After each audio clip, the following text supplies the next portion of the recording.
que há um mês e pouco eu tive a oportunidade de entrevistar no meu perfil do Instagram a maior pesquisadora do mundo sobre menopausa. Ela é a professora Lisa Moscone.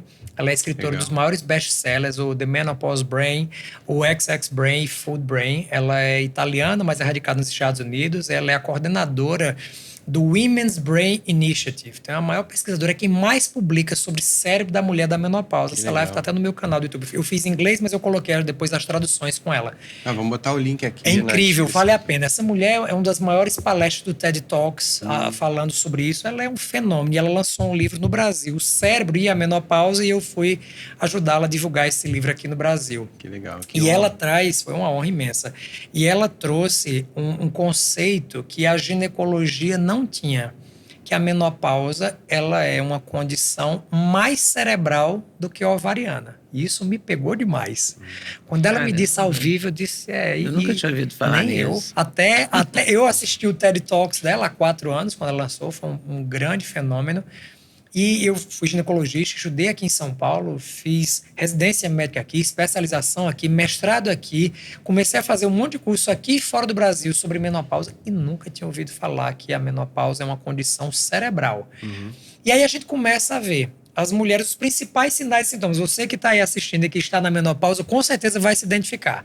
Começam os calorões, começam os despertares noturnos, começam oscilações de humor, parece que está numa montanha-russa o tempo inteiro, e começa a ter alterações de memória e de cognição e de processamento, aquela névoa mental. E aí ela veio com esse grande statement, essa grande afirmação, fruto dos trabalhos dela, que quando começa a ter uma deficiência da produção de estrogênio pelo ovário, o cérebro, nesse sistema de regulação neuroendócrino, começa a perceber. E ela estudou áreas específicas do cérebro que respondem às deficiências de estrogênio do ovário. Então, o ovário começa a não produzir estrogênio numa região chamada hipotálamo. Essa região do hipotálamo é a região que, na deficiência de estrogênio, não regula a temperatura do corpo da mulher. E aí vem os calorões. Nossa. Então, o fogacho que É o que eu incomoda- tive da menopausa. Minha lembrança da menopausa é essa. Talvez é uma das mais impactantes, né? Que Nossa. atrapalha muito a qualidade de vida. E você, como Porque eu, jornalista, né? eu fazia programa ao vivo, eu estava Sim. entrevistando uma pessoa, de repente subia aquele calor. E você fica achando que todo mundo vai perceber. Exato. Essa é a grande questão. Você está ao vivo, fazendo televisão.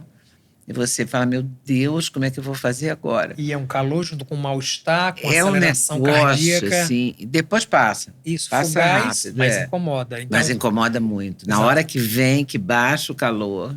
Então, deficiência de estrogênio, porque o Mas o ovário resto eu parou não de tive. Eu não funcionar. tive essa deficiência, essa névoa. E aí começa, né? Eu acho que pela produtividade excessiva, né? Mental sua, talvez não tenha sido comprometido. Não Né? comprometeu, E eu aí acho. você tem deficiência de estrogênio na região do tronco cerebral, que é quem controla o sono e a vigília. Então as mulheres dizem muito, "Doutor André, parece que tem um botão. 3 horas da manhã, liga um botão e eu desperto absolutamente do nada." Isso é uma das queixas que mais impacta, porque a privação de sono faz com que no outro dia não ocorra Sim. produção hormonal, ela acorda fadigada, cansada, não consegue produzir. E ela mapeou isso através de PET scan. Viu-se também que a deficiência de estrogênio numa outra região cerebral chamada amígdala, que é responsável pelo controle emocional, dá esse efeito roller coaster, montanha-russa. Estou ótimo, estou péssimo, estou no fundo do poço, estou incrível. Ao mesmo dia, é tanto que o diagnóstico de bipolaridade nas mulheres da menopausa, ele só deve ser feito, isso é extremamente importante, depois que os níveis hormonais estejam adequados. Porque existe um impacto tão grande no processamento e no funcionamento cerebral que a mulher pode achar que tem tripla, quádrupla personalidade e isso pode não ser bipolaridade, E ser no apenas caso de uma uma flutuação paciente hormonal. bipolar que entra na menopausa, isso ainda já é um pior. ponto de atenção ainda maior? Sim. Tem que aumentar a Ah, dose, deve tem ser. que Ainda testar pior. outros protocolos? Isso é extremamente importante, Duda, porque as mulheres que têm alguma condição neurológica, psiquiátrica, elas tendem a sofrer um impacto muito maior com o declínio hormonal. E isso é visto não só na menopausa, por exemplo, no pós-parto. Porque o pós-parto é como se fosse uma menopausa transitória. Por quê? O O puerpério. Tanto que o blues puerperal, depressão puerperal. O que é que acontece? Existem 4 tipos de hormônio. Até talvez vocês nunca tenham ouvido falar disso, mas existem 4 tipos de hormônios que são produzidos em momentos diferentes ao longo da vida da mulher e em órgãos diferentes. Então, existe a estrona, que é um hormônio, um tipo de estrogênio produzido predominantemente na gordura.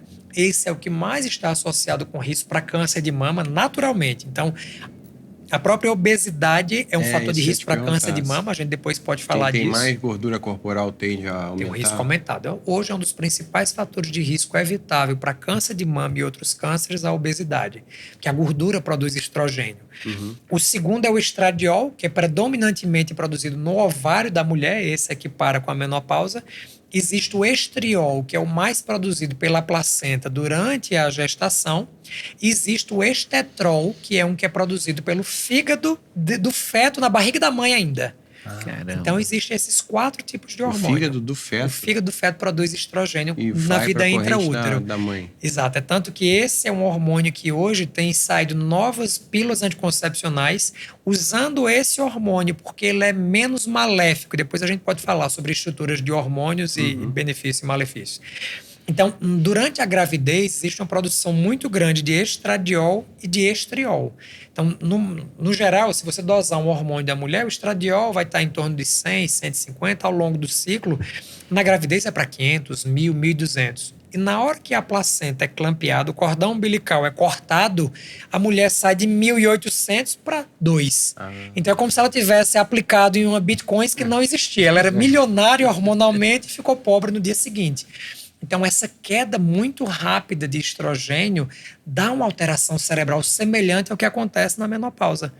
É tanto que a menopausa cirúrgica, aquela onde a mulher tira os ovários cirurgicamente, causa um impacto clínico nela muito maior do ponto de vista cerebral e do ponto de vista de sintomas do que uma menopausa que foi ocorrendo pelo envelhecimento do ovário.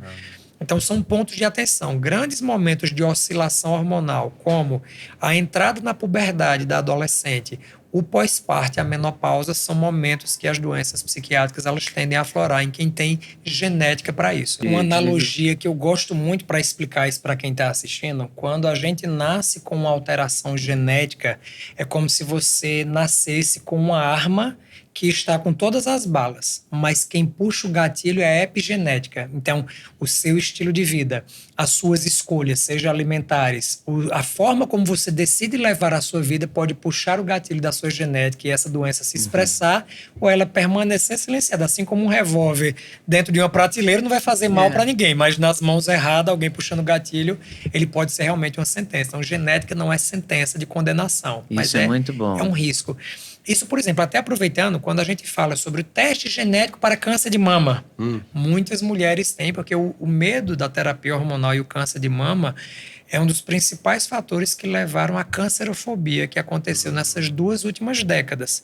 A gente sabe que, por exemplo, o Brasil, apesar de ter 30 milhões de mulheres entre climatério e menopausa, a quantidade, o percentual de mulheres que fazem terapia hormonal no Brasil, segundo o último trabalho da Unicamp de 2022, é 22,3%. É muito pouca, gente. Pouco. É muito pouco. Que tem indicação, não tem contraindicação e não faz. Por medo? Um dos grandes motivos foi o medo, que foi criado pelo grande trabalho WHI, que foi um trabalho global, um estudo multicêntrico, que fez uma associação entre risco relativo de câncer de mama e terapia hormonal, que naquela época era estrógeno de égua. Então era xixi de égua prenha dada para a mulher na forma de comprimido e até, assim, eu até brinco, né? Quem parou de estudar em 2002 continua dizendo que o hormônio feminino dá câncer na reposição hormonal. Mas até a mesma equipe que fez esse trabalho fez um follow-up de 20 anos e lançou em 2022, mostrando que o risco relativo é muito pequeno de acontecer câncer de mama na terapia hormonal, mesmo com o hormônio de égua é muito pequeno. E com os outros tipos de hormônio, E agora ele é quase os hormônios que a gente tem, que a gente vai falar na entrevista, são muito mais naturais, né? Sim, a chance de você ter uma ligação no receptor diferente, ela é bem menor. O surpreendente é que quando você vai fazer os seus exames, você descobre na terceira idade que o seu ovário virou primeiro um carocinho de feijão, depois ele nem aparece mais, né? Ele naturalmente, ao longo da vida, ele é do tamanho mais ou menos de uma castanha do Pará. O volume ovariano é bem pequenininho, mais ou menos o tamanho da ponta da falange do seu dedo. É o tamanho de um ovário normal.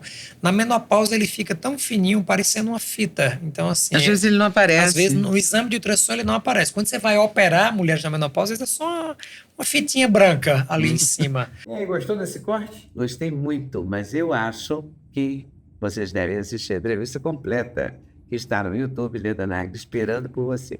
Essa série Hoje Nagli, O Encontro de Gerações, está imperdível.